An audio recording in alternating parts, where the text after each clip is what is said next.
Hey, what's up? How's it going, everyone?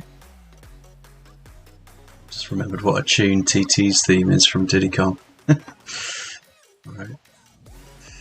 Let's get switch up. Yeah, so we're on day 11. I haven't looked at any of these yet, so apart from this one now. So I'm going to be hitting these fairly blind. So yeah, what should we check out? Before we begin, start the attack machine. Done that already. Check out the attached machine and attack box. You'll need these to complete. Database admin came rushing into the room and cried to McSkiddy, "We've been locked out of the Reindeer schedule. How will Santa's transportation work for Christmas? The Grinch has locked McDatabase admin out of his system. You need to probe the external surface of the server to see if you'll get him his access back." MySQL server is a relational database. One simple way to think of it is as a group of tables that have relations. Gain a rough understanding of relational databases work. Consider a shop database with the following tables. You have items, customers, and invoices. Each item in the table has ID, name, price, quantity. Each item in the table has its own attributes. You have ID, name, email, phone. Finally, the invoices table will refer to a customer and one or more electronic items. The invoice table will refer to an entity from another table using its ID. This way we only need to have customer details and electronic item details written once instead of copying them to each new invoice. This case is a simplified example of a relation database. The figure below shows how the tables are related. Cool. So 102 relates to cat and 2 relates to laptop. The transportation schedule is in the Reindeer database, so that's going to be important. However, database admin can no longer log into the system after the Grinch changed the password. Let's see how we can help. Make sure you've started the attack machine along with the attack box. Give it a few minutes before starting, and then answer the questions below. So we're being told that we've decided the first step would be to check running services on the IP. So let's fire up that map.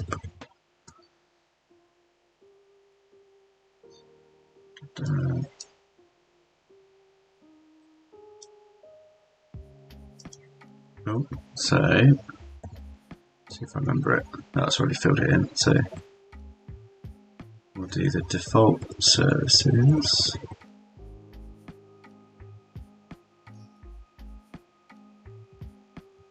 Uh, 10.10.79.39.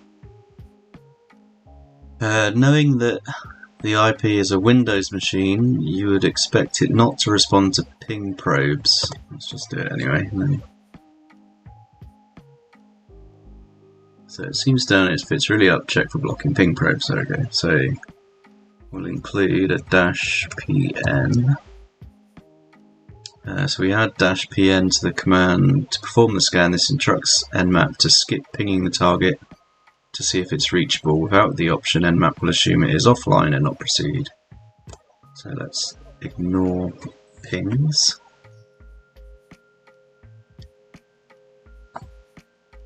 Now the default is only going to scan ports 1 to 1000, if we remember from the other day.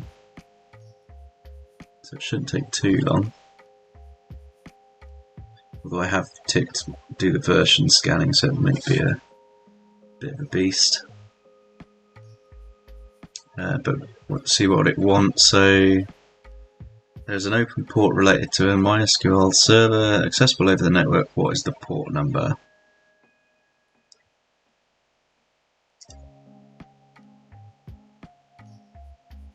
Don't know if I know what the default is.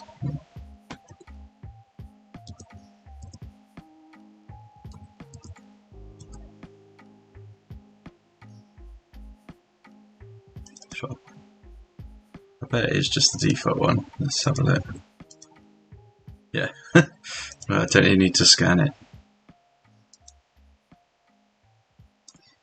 See if it Thank you comes. for the follow. Thank you for the follow.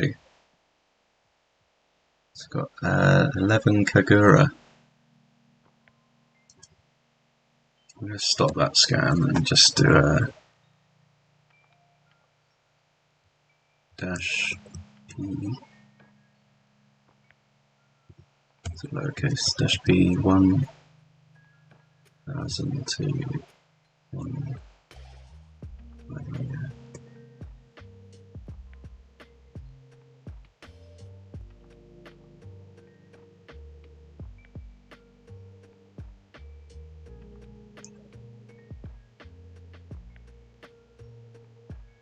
Zero host completed. Connect scan timing.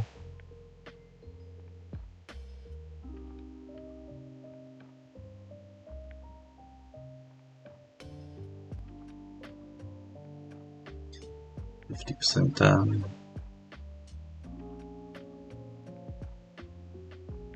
65% done.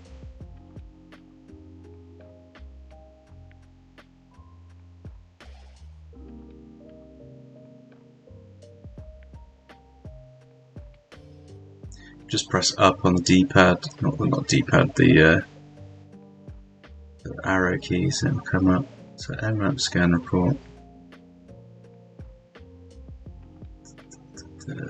One IP, one host up. Right, so why didn't it tell me any of the ports? That's weird.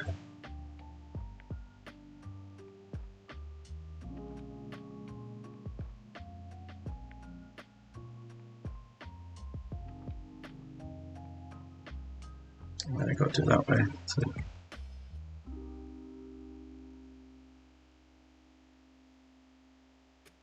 there's no space after the P. .10.7939.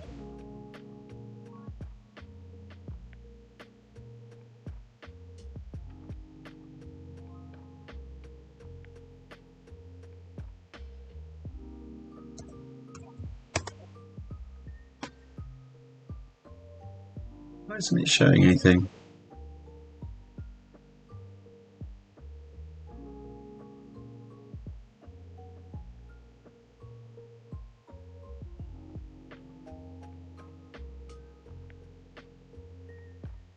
Doing it again now. I'll let that run.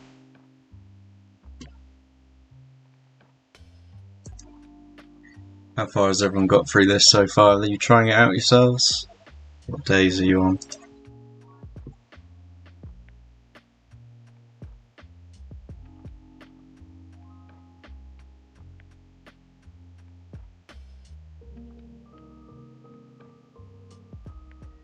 Day 3. What's day 3?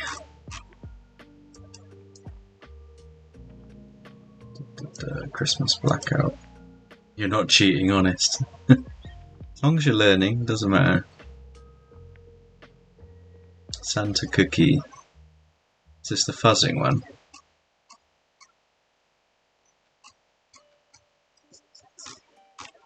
Better not show you the answers. Not the fuzzing one.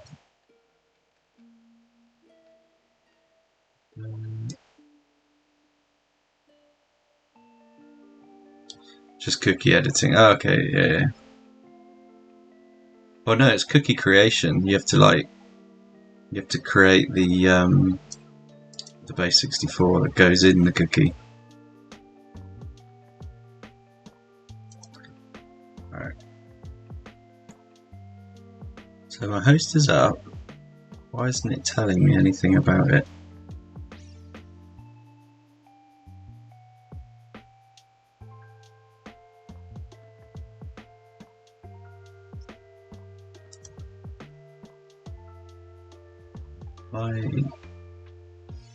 Oh, I think I'm being retarded. I haven't connected my VPN. Let's try that.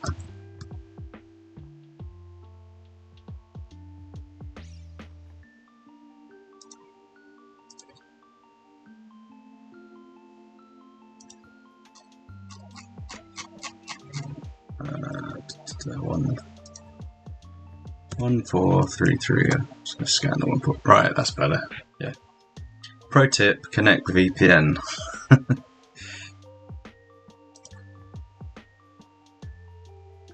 So P1265.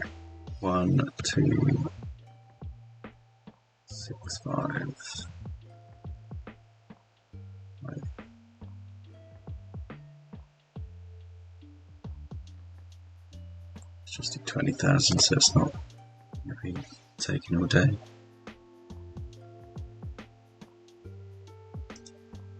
Right, so knowing the SQL server is running and accessible over the network, we want to check if our username and password is still valid. Using the attack box terminal, we'll use the command sqsh, pronounced squish, in an interactive database shell.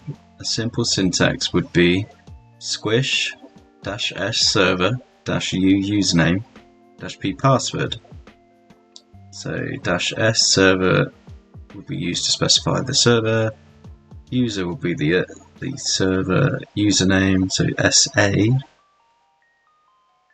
going to be like super admin or something for default. -p password will specify password. So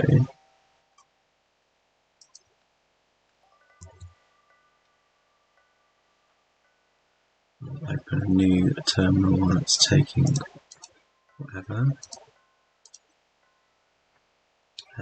So sqsh-s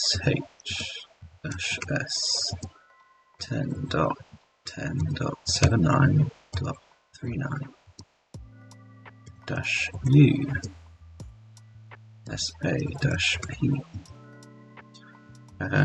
T7 U capital L K Z D D Q Z B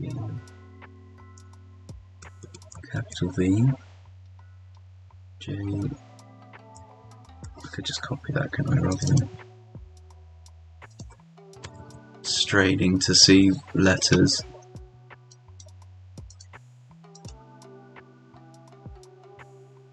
Right, so if the connection is successful, you'll get a prompt. What is the prompt? So one bracket. Cool. That was easy. Database admin told us that the database name is Reindeer and it has 3 tables. To display the tables, you can use the following syntax, so just a query.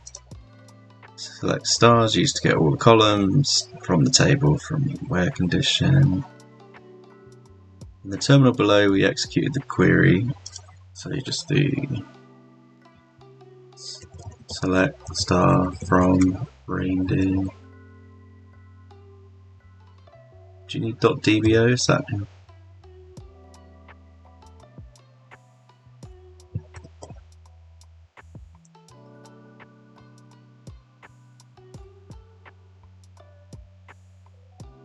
You have to do it on one select star from Reindeer.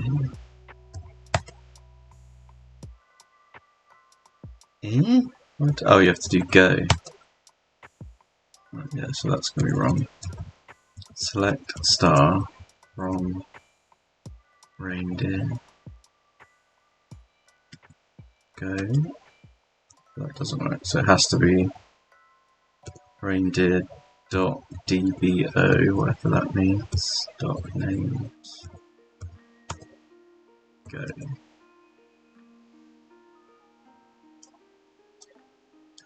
Let's try and get them to fit on nicely.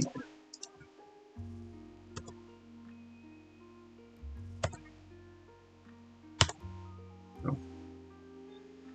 So we can read the data. This will dump the contents of the names from the database Reindeer. Note that semicolon indicates the end of the query, while go is the thing that starts it. We can see 4 columns in the table displayed: ID, first, last, and nickname. What is the first name of the reindeer with ID 9? That is Rudolph. Rudolph the Red-Nosed Reindeer, copy selection.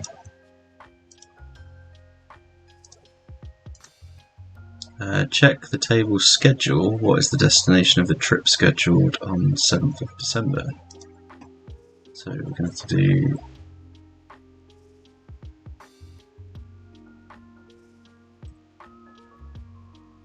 schedule. I'm assuming it's still DBO names. Okay. No.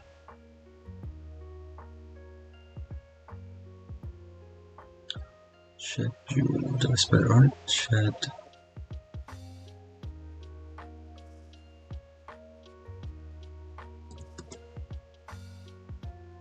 Isn't that one?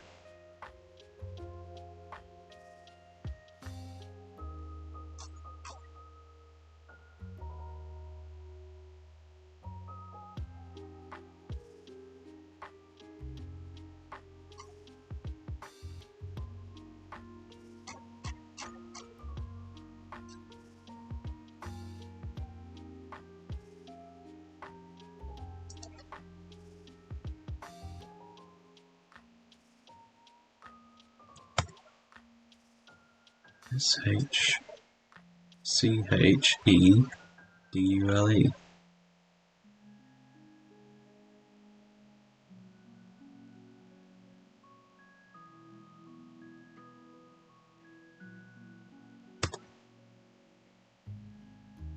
What's the relevance of DBA?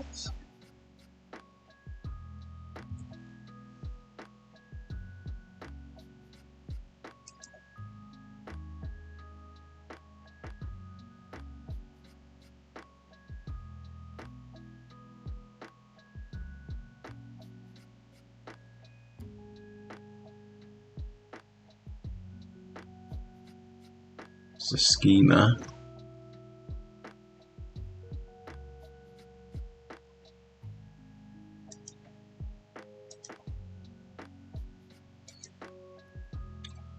Oh, so the database is Reindeer. Okay, so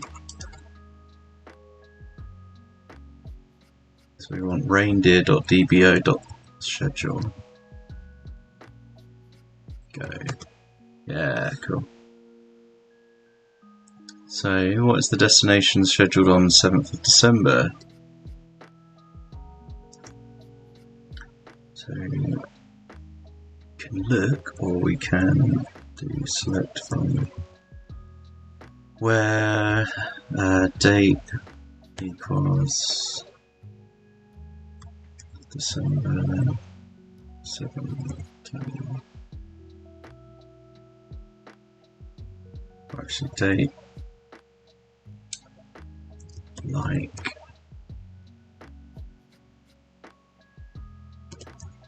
anything 7, anything 8. Nothing.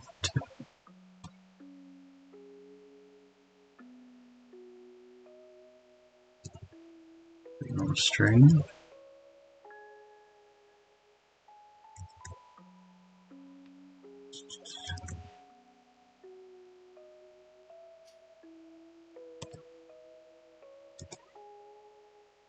Right, so how do they do dates in MySQL?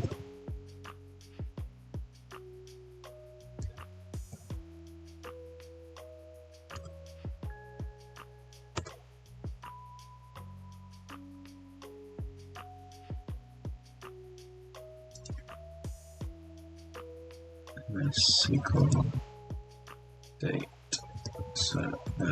condition.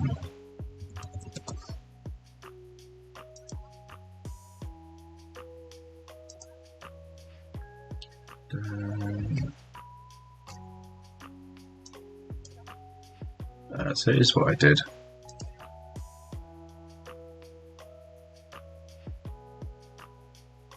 So around -7. Yeah, there you go. Just had to flip the date. Bloody US format. So destination is Prague.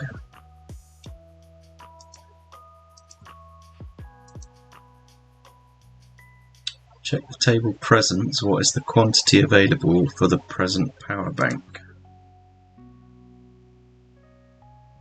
So on EBO presents where. Let's see what the table names are first. There we go.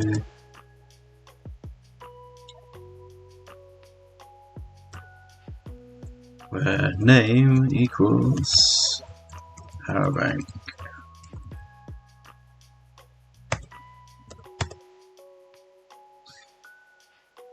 So quantity is 25000.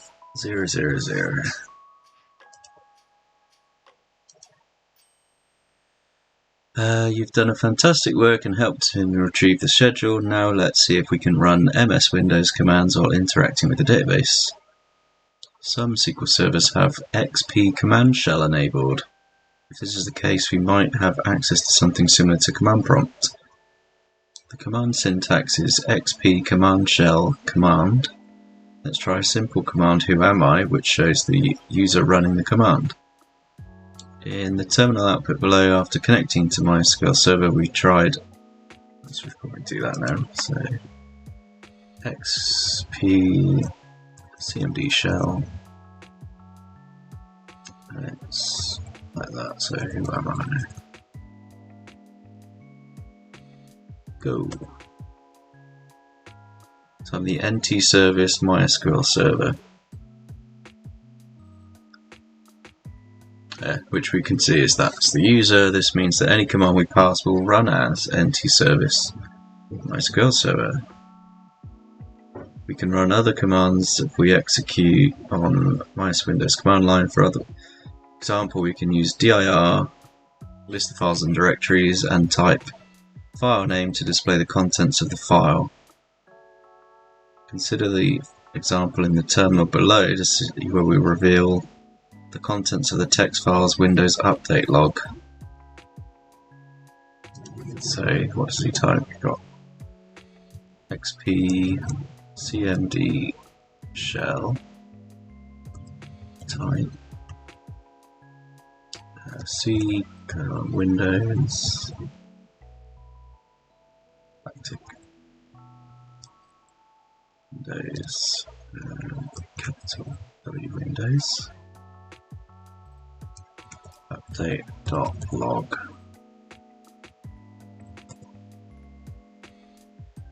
Cool, so you output the log. There is a flag hidden in the Grinch user's home directory. What are its contents? So we'll have to do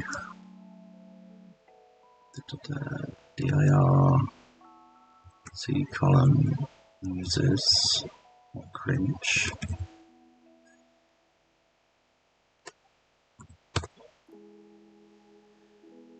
What do we have? Objects, contacts, desktop documents, downloads. Let's try downloads.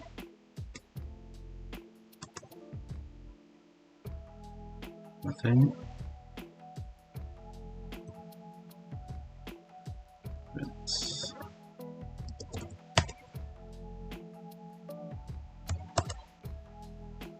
Can't just do a one-liner then.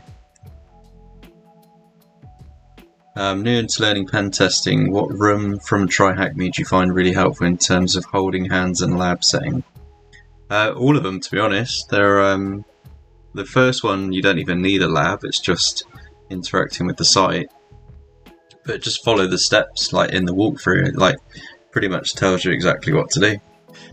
And then if you're stuck after that, then all of them have a walkthrough attached, so you can just follow someone else guiding you through it, and it will just tell you again exactly what steps to do.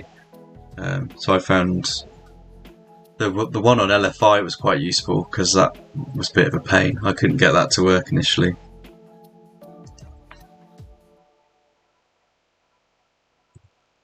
So if we open docs, go Cool. So there's the flag.txt. So we'll want type. We want it to type out the flag, so it's dash flag.txt. And helps if I type the right fucking thing. Then stop. Go. There we go. Cool. So we got the flag.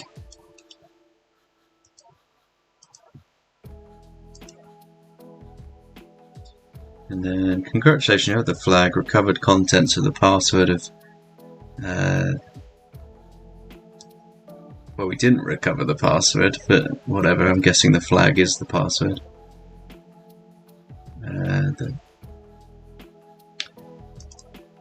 The flag you recovered contains the password, so it's that. In this task we learned how to use squish, or squash, whatever it was.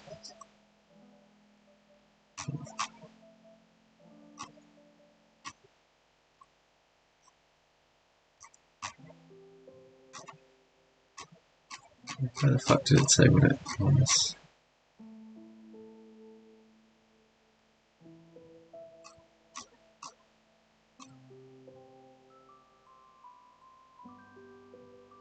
Squish, there we go. Or squish. So we use squish to interact with this server. We learned that command shell, if enabled, you can use it to run commands. Didn't have a question. Cool. Yeah, that was quite easy. Get rid of that.